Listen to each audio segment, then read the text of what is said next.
은퇴 후 외로워도 절대 하지 말아야 하는 행동 7가지. 통계에 따르면 은퇴자 중 10명 중 6명이 외로움에 잘못 대처하며 자신을 더 불행하게 만드는 실수를 저지른다고 합니다.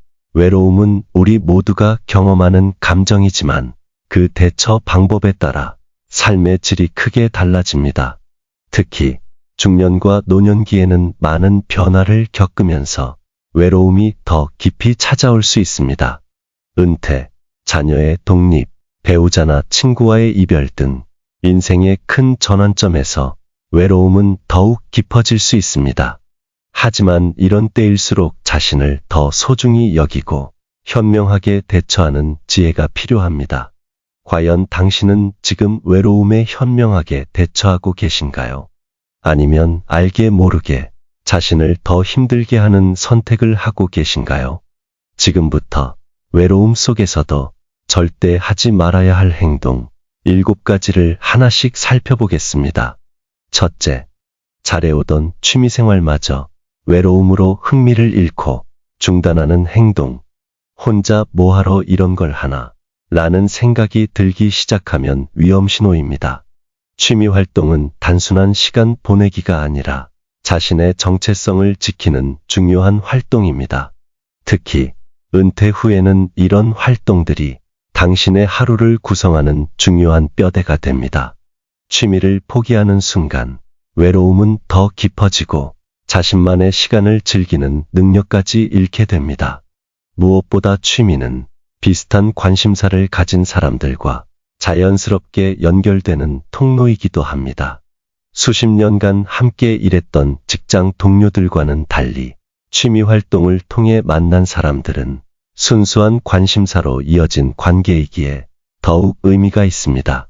취미는 삶의 의미를 찾는 나침반이며 계속 유지할 때 주변 사람들과의 자연스러운 교류도 생겨납니다. 어쩌면 당신의 취미가 외로움을 극복하는 가장 큰 무기가 될 수 있습니다. 어떤 상황에서도 자신이 사랑하는 활동을 포기하지 마십시오. 오히려 외로울 때일수록 더 깊이 빠져들어 자신만의 세계를 확장해 나가는 것이 중요합니다. 둘째, 습관적으로 혼술이나 과식을 하면서 몸을 상하게 하는 행동. 저녁 시간, 텅 빈 집에서 느껴지는 외로움을 달래기 위해 술병을 여는 것은 매우 쉬운 일입니다. 혹은 평소보다 2배 많은 양의 음식을 주문해 먹기도 합니다. 수면제 대신 술을 마시고 외로움을 음식으로 채우려는 시도는 너무나 자연스러운 반응처럼 보입니다. 그러나 일시적으로는 위로가 되지만 이는 가장 위험한 습관입니다. 외로움의 원인은 해결되지 않은 채 몸만 상하게 되는 것입니다. 특히 중년 이후에는 회복 능력이 젊었을 때보다 떨어져 건강 문제가 더 심각해질 수 있습니다. 간 기능이 약해지고 신진대사가 느려지는 나이에 과도한 음주나 과식은 당뇨, 고혈압, 심장질환 등 만성질환의 위험을 높일 수 있습니다. 혼술과 과식은 외로움을 잠시 잊게 해주지만 다음날 더 큰 공허함과 후회를 남깁니다. 건강을 잃으면 외로움은 더 깊어질 뿐입니다. 몸을 돌보는 행위는 자신을 사랑하는 가장 기본적인 방법이며 이것이 외로움을 이겨내는 첫걸음입니다.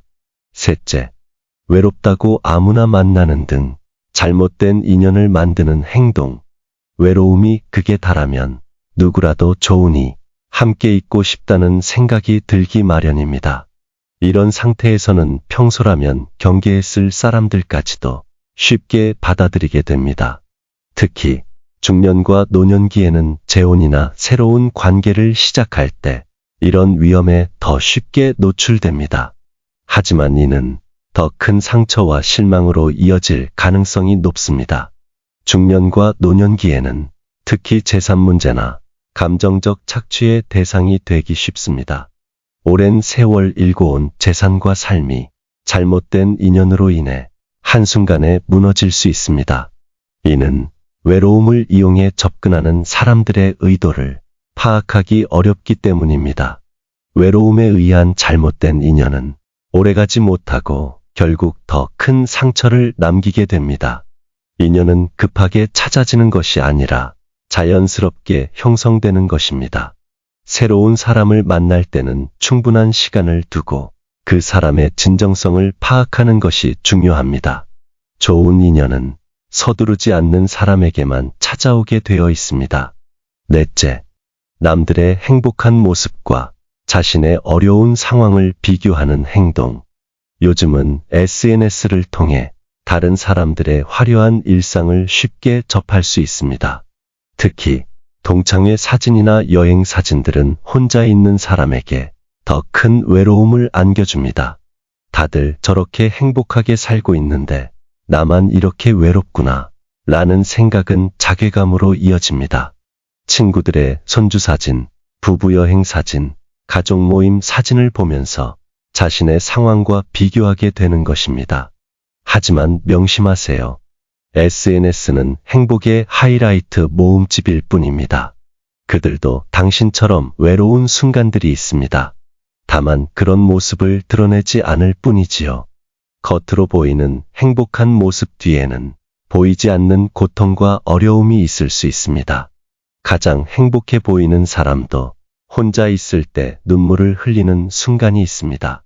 다른 사람의 행복은 당신의 행복과 무관합니다. 당신만의 행복을 찾는 것이 중요합니다. 누군가에게 여행이 행복이라면 당신에게는 조용한 독서가 행복일 수 있습니다.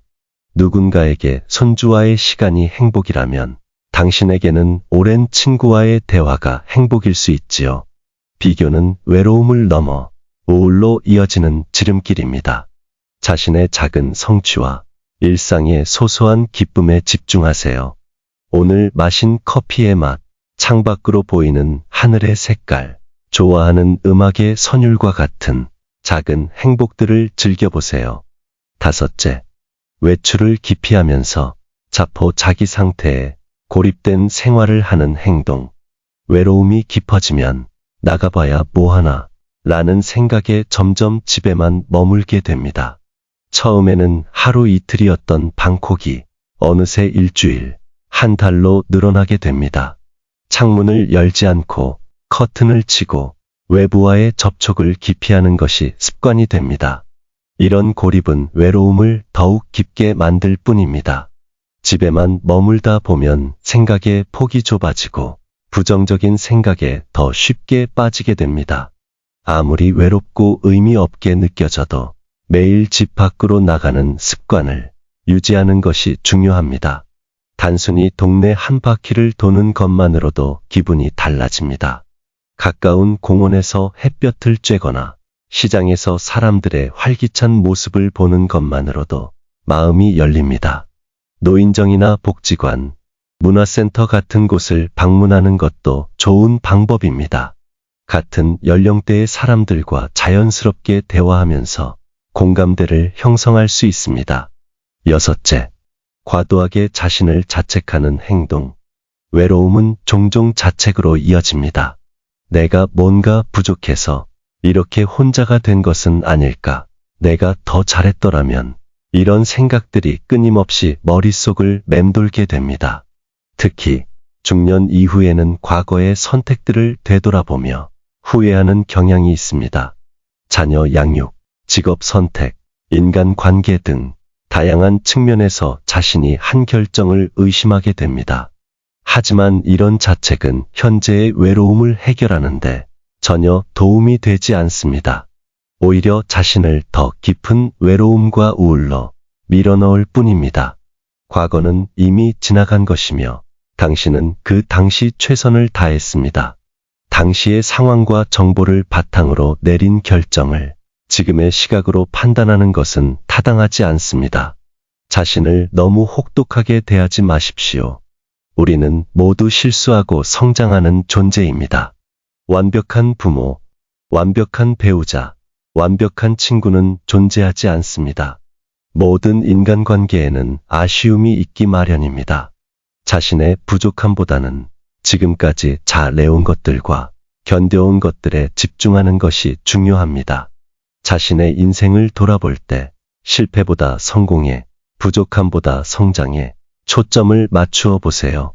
그동안 얼마나 많은 어려움을 이겨내 왔는지, 얼마나 많은 사람들에게 도움과 사랑을 주었는지를 기억하세요. 완벽한 인생은 없습니다. 7째, 지인들의 연락을 피하고 도움도 외면해 버리는 행동. 외로움이 깊어지면 역설적으로 사람들과의 연결을 스스로 끊어버리는 경우가 있습니다. 전화가 와도 받지 않고 문자도 읽기만 하고 답장은 미루게 됩니다. 초대를 받아도 핑계를 대고 거절하게 됩니다.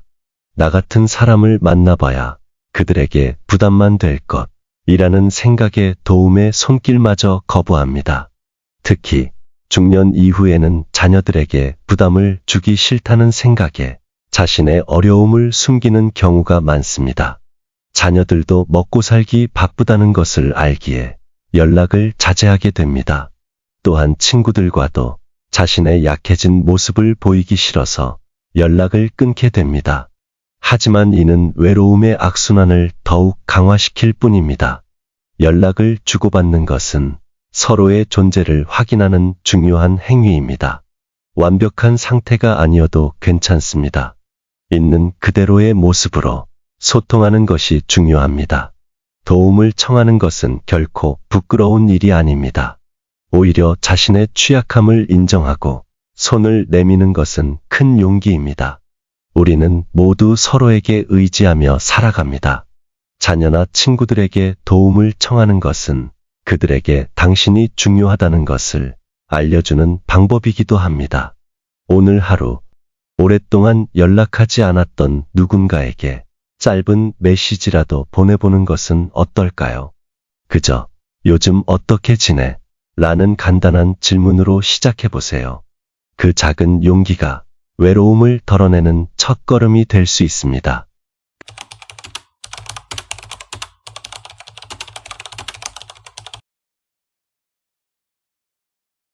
끝까지 시청해 주셔서 진심으로 감사드립니다. 오늘도 편안한 하루가 되시길 바랍니다.